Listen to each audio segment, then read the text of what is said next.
In traditional classifications of life, there are three main eukaryotic kingdoms: plants, animals, and fungi. Despite the fact that fungi seem more plant-like than animal-like, they are actually more closely related to animals than plants. This explains why mushrooms are often used as meat substitutes. Their savory flavors are a consequence of certain amino acids common to both fungi and animals, which plants lack. Plants also have cell walls made of cellulose, while fungi produce chitin for their cell walls instead. Unlike cellulose, chitin is present in many animals, such as in the exoskeletons of crustaceans and insects. Finally, plants are autotrophs, gaining energy through photosynthesis, while fungi are heterotrophs, procuring energy from living matter as animals do. The similarities between animals and fungi are not coincidental. They both evolved from opistheconts about 1 billion years ago, diverging into the animal-like holozoa and fungus-like holomycota. At this time, however, they were both still unicellular organisms and are thought to have independently evolved into multicellular animals and fungi. Holomycota then went on to develop spores, chitinous cell walls, and other characteristically fungal features, while holozoa developed an extracellular matrix composed of collagen and branched off into sponges, which are thought to be the first kind of animal to emerge. The lack of a rigid cell wall is what allows animals to freely move, as individual cells can bend and change shape to some degree without being destroyed. In contrast, fungi can only really move through growth, which cannot be done spontaneously. To keep animal cells durable without a cell wall, cholesterol regulates the fluidity of the cell membrane, while ergosterol fulfills a similar role for fungi. Fungi reproduce by dispersing spores, which are cells that are meant to survive until conditions become favorable for their growth. In many species, spores are produced by structures called fruiting bodies, which can either grow above or below ground.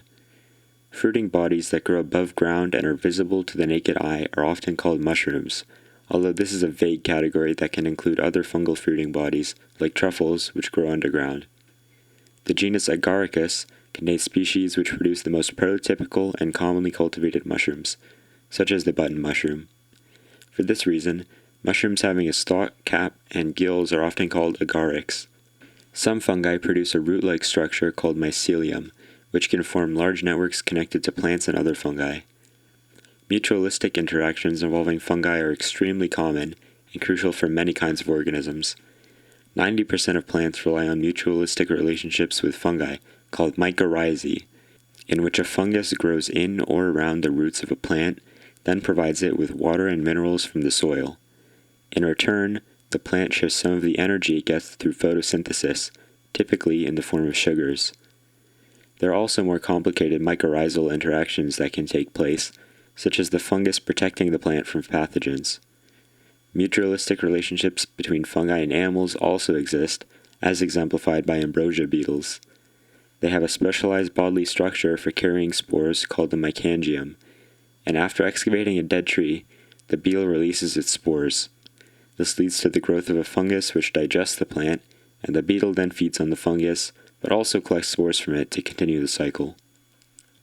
Parasitic relationships are the other fun kind of symbiosis, and as you may already know, fungi regularly participate in this strategy as a parasite.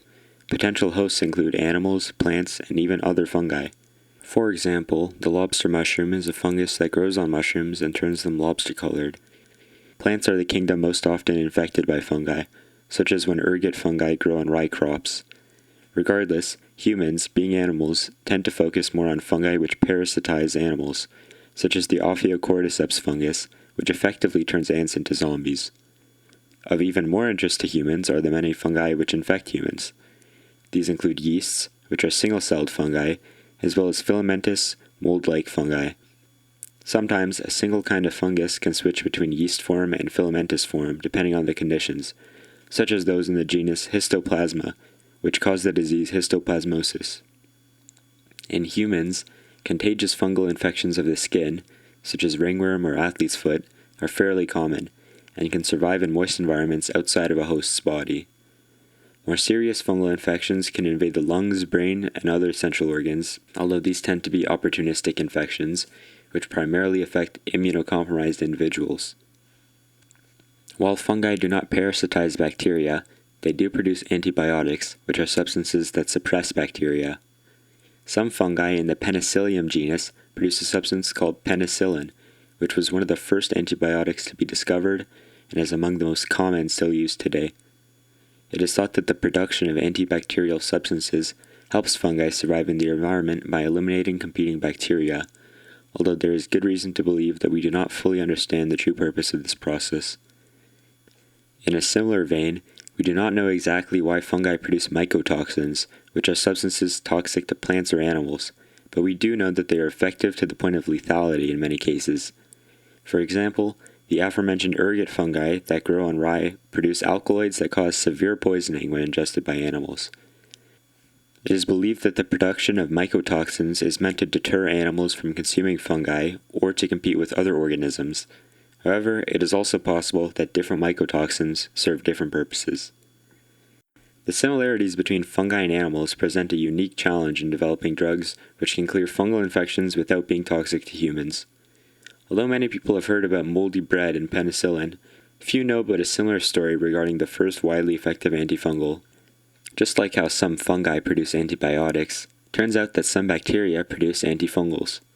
In 1953, a Venezuelan soil sample containing Streptomyces nodosus bacteria was found to display notable antifungal properties, and subsequently, the two substances amphotericin A and B were isolated. The name amphotericin comes from the word amphoteric, describing a substance that can act as either an acid or base. Amphotericin B turned out to be a more potent antifungal than amphotericin A, so it was developed further, and like penicillin, remains an important weapon against this targeted pathogen. Interestingly, Streptomyces bacteria produce a number of other clinically useful molecules, including most natural antibiotics. Amphotericin B belongs to a class of medications called polyenes, which are believed to work by binding with ergosterol to destabilize the fungal cell membrane, ultimately leading to the death of the cell. Traditionally, it was thought that amphotericin worked by forming pores in the cell membrane, causing ions to leak out of the cell and depolarizing it. This process is still considered the primary mechanism of action, but rather little is known about the exact details involved. Another major effect amphotericin seems to have on fungal cells is the induction of oxidative stress, occurring when an increase in the concentration of reactive oxygen species causes damage within the cell more quickly than it can be repaired. Lastly, amphotericin seems to modulate the human immune system in ways that remain obscure. In some ways, it appears to stimulate the immune system, which assists in clearing out the fungal infection. However, at the same time, this signal promotes a widespread inflammatory response, which may be responsible for many of the unpleasant side effects of amphotericin B.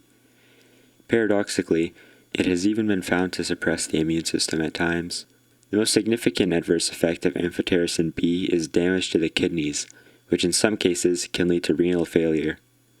This nephrotoxicity associated with amphotericin, which tends to be reversible, is a result of its affinity to cholesterol, since ergosterol is chemically similar. Amphotericin is metabolized by the kidneys, where higher concentrations are present, thus causing damage. High fever, chills, headaches, vomiting, and weakness are also common side effects that can present as early as an hour after intravenous administration. These symptoms are thought to be related to a pro-inflammatory cytokine response caused by previously mentioned immunomodulatory effects. These effects, which earned amphotericin B the moniker amphoterrible, can theoretically be mitigated by corticosteroids, but since these drugs suppress the immune system, and patients with serious fungal infections tend to have compromised immune systems to begin with, their use might be deemed too dangerous. Newer formulations of amphotericin B have attempted to minimize its toxicity to humans, such as in various lipid formulations, but even then, it is typically reserved for life-threatening conditions on account of newer medications generally being more tolerable. Azoles are another major class of antifungals which tend to have less serious side effects than amphotericin, and work by preventing fungal cells from producing ergosterol. Antimicrobial resistance is another important consideration when it comes to antifungal medications.